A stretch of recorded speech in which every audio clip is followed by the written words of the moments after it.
Dans Albert Camus, Non à la division, vous racontez comment l'écrivain et prix Nobel de littérature, il y a déjà des dizaines d'années, a porté haut et fort justement la voix non seulement des révoltés, mais surtout il s'est battu, et souvent à contre-courant d'autres intellectuels de son époque, pour ne pas que l'on tombe dans la division. Mais d'abord, peut-être dites-nous, Walid Ajarachedi, sur quelle période, quelles années de la vie d'Albert Camus vous êtes concentré? En fait, je me suis concentré sur vraiment la dernière partie de sa vie. Ça correspond au moment en fait, où il a reçu le prix Nobel de littérature. Donc, on est en 1957. Et en fait, cette période-là, il va se rendre du coup à Oslo pour recevoir son prix. Et quelques jours après, il va se rendre à Stockholm, où en fait, il va faire la rencontre, lors d'une rencontre littéraire, d'un jeune étudiant algérien, enfin d'un jeune Algérien en fait qui vit à Stockholm et qui va le prendre à partie sur sa position par rapport à la guerre d'indépendance. Et c'est en fait vraiment le point de début de l'histoire. Il y a un chassé-croisé entre ces deux personnages avec les voix de ces deux personnages qui se succèdent et qui sont donc des personnages réels l'un comme l'autre. Et là encore, comme Mohamed Boudiaf que l'on évoquait, un partisan d'une liberté qui prend sa source, où ça, dans l'éducation, la culture, la science, sa pensée résonne particulièrement aujourd'hui à l'heure des divisions. Comment juste a-t-il résisté justement à l'époque, en pleine guerre d'Algérie, à ce repli? Je pense qu'en fait, lui, il était dans une position à la fois intellectuelle et identitaire qui était très particulière, parce que c'est quelqu'un qui, en fait, depuis ses années en tant que journaliste, donc dans les années 40, il avait dénoncé les injustices de la colonisation. Il avait fait de longs reportages, notamment en Kabylie, où il parlait de ça. Donc, c'est quelqu'un qui a alerté très tôt. Et en fait, quand la guerre a commencé, finalement, c'était, je pense, un peu un sentiment d'une sorte de Cassandre, parce qu'en fait, une tragédie qui arrive de si loin, était incapable de l'éviter.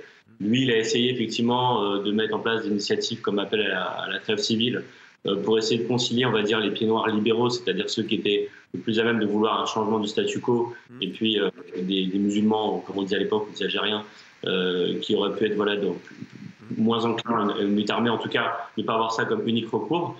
Et je pense que c'était quelque chose de courageux dans le sens où, à Paris, voilà, on pense à Jean-Paul Sartre notamment, qui était dans une posture anticoloniale très forte, mais qui aussi avait un rapport moins intime, parce qu'Albert Camus, comme il le dit, une phrase qui lui était reprochée, voilà, entre la justice et sa mère, il préfère sa mère, même si bon, c'est complètement, on a tronqué un peu le propos, mais en tout cas, ça traduit le fait que lui, il avait une inclinaison et un rapport beaucoup plus intime, évidemment, à ce qui se passait là-bas, et il n'en parlait pas comme un sujet simplement de débat intellectuel comme ça pouvait l'être pour d'autres. Alors, à la fin du livre, vous mentionnez des grandes personnalités qui appelaient au dialogue, le militant pour les droits civiques, le pasteur Martin Luther King, le chanteur John Lennon, Women Page Peace, mouvement pacifiste féministe israélien.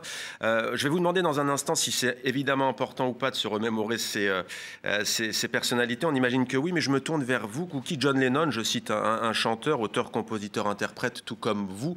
La musique peut quelque chose à son échelle contre les divisions aujourd'hui? Oui, c'est évident. Moi, je suis égyptienne, donc si on connaît un peu l'histoire de Kalsoum, on sait.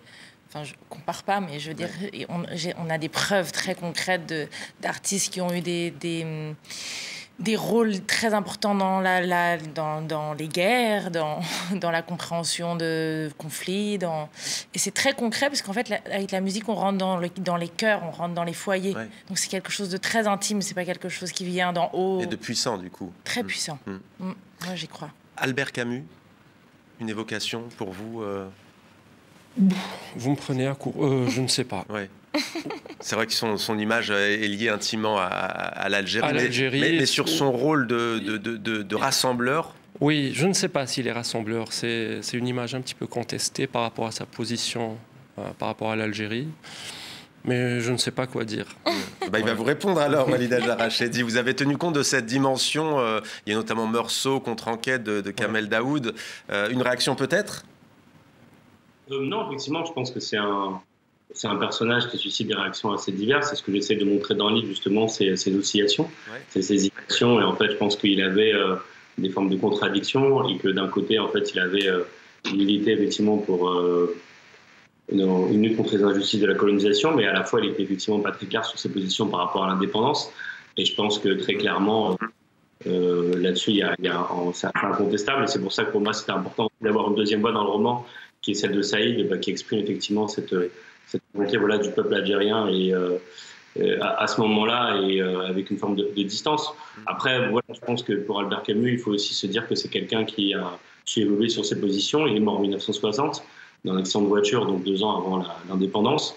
Donc, comme c'est quelqu'un qui a aussi évolué dans sa pensée, dans ses appréciations intellectuelles, qui fait ce qu'il aurait en fait fait après l'indépendance. Est-ce que peut-être il aurait participé à l'Algérie nouvelle, il aurait enseigné à Alger. Enfin, ce que je veux dire par là, c'est qu'en tout cas, ce que j'ai vraiment essayé de mettre en avant, c'est finalement les déchirements et les contradictions intimes d'un homme qui passe une situation et qui le touche vraiment de plein fouet, pas seulement de posture intellectuelle, et aussi d'essayer de faire ressortir les différents ressentis des différents acteurs de l'époque.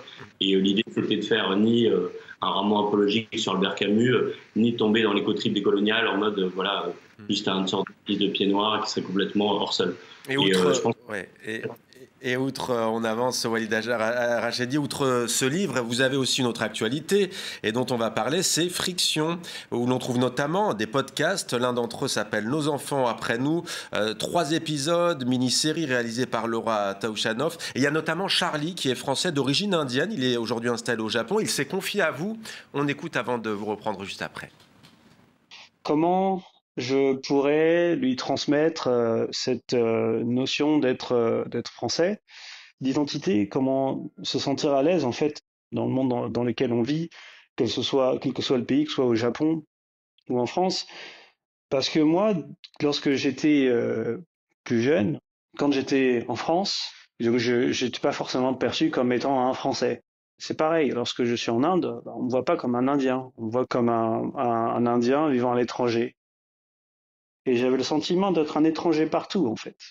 Ma fille, elle sera certainement dans une situation comme ça, où, en plus dans un pays, où, au Japon, où le fait d'être métisse, c'est un challenge en soi. Le mot en japonais pour parler des métis, c'est hafu, donc qui vient de l'anglais half, donc moitié. Donc ça en dit long sur la façon de penser, de dire ok, cette personne elle est moitié japonaise seulement, elle n'est pas c'est pas quelqu'un de métis.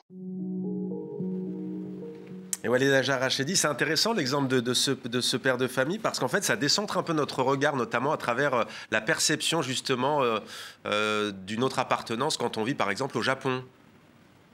Oui, tout à fait. L'idée en fait de ce podcast, c'était à un moment où en France on interroge beaucoup la question de l'identité nationale, où on voit qu'il y a beaucoup de tensions autour de ces questions de l'immigration et finalement en vérité de la mixité. En fait, dans ce podcast, c'est finalement une entreprise assez intime dans le sens où je parle de ma propre histoire, donc de fils immigrés algériens, pour interroger d'autres, des jeunes pères de famille qui sont pour la plupart fils immigrés ou mariés à des personnes issues d'ailleurs, pour voir en fait ce qu'ils transmettent de leur héritage familial. Donc le cas de Charlie, lui, il est d'origine indienne, il est tamoul, et aussi de l'identité française. Parce que voilà, on est né en France, pour la plupart on grandit en France. Et aussi pour le cas de Charlie, lui, il est installé au Japon, donc il y a une autre dimension. Et je pense que ça peut parler à beaucoup de monde, parce qu'en vérité aujourd'hui, quelle que soit la personne qu'on est, on est traversé de plein d'influences, et je pense que c'est d'autant plus le cas pour les spectateurs de cette émission.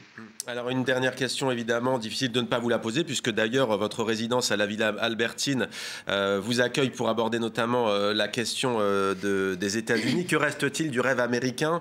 Je me permets de vous poser la question sous l'administration Trump 2. Quelle est votre réponse et quelle est peut-être aussi l'atmosphère aujourd'hui, l'ambiance aux États-Unis ? Vous êtes arrivé il y a quelques jours. Atlanta, moi je suis à Atlanta, donc c'est une ville qui est très particulière parce que c'est une ville qui est très démocrate au milieu d'un État qui est très républicain. C'est la ville de la lutte pour les droits civiques, c'est la ville du Dr Martin Luther King. C'est une ville qui accueille beaucoup de migrants, puisqu'il y a 15% de la population qui est née à l'étranger qui habite à Atlanta. C'est une ville qui est à contre-courant finalement de ce qui se passe dans le reste des États-Unis, et où il y a une forme de sidération, parce qu'en fait tous les jours il y a des nouvelles mesures président Trump, et c'est vrai qu'il y a quelque chose de complètement sidérant. Donc je sens qu'il y a encore une phase comme ça de ne pas savoir dans quelle direction ça va, dans une sorte de grand 8 où on ne sait pas où ça va. Et c'est vrai que ça pose beaucoup de questions, et on se dit 4 ans à ce rythme-là, effectivement, qu'est-ce qui va rester de ce qu'on imaginait des États-Unis, parce que je pense que ce qui est le gros changement qu'il y a peut-être par rapport à d'autres ères, que ce soit des présidents républicains ou démocrates, c'était que quel que soit le président, il y avait quand même cette volonté de se présenter comme étant de good guy, la personne qui fait le bien, avec une sorte de primauté morale. Alors que là, très clairement, on est dans une administration qui a un regard beaucoup plus cynique et financier, et qui est finalement dit en fait combien est-ce que vous allez payer pour avoir ceci ou cela. Et c'est là où pour moi il y a un grand basculement dans la posture des États-Unis et aussi un peu dézingué entre guillemets un ordre mondial dont finalement ils avaient été l'investigateur.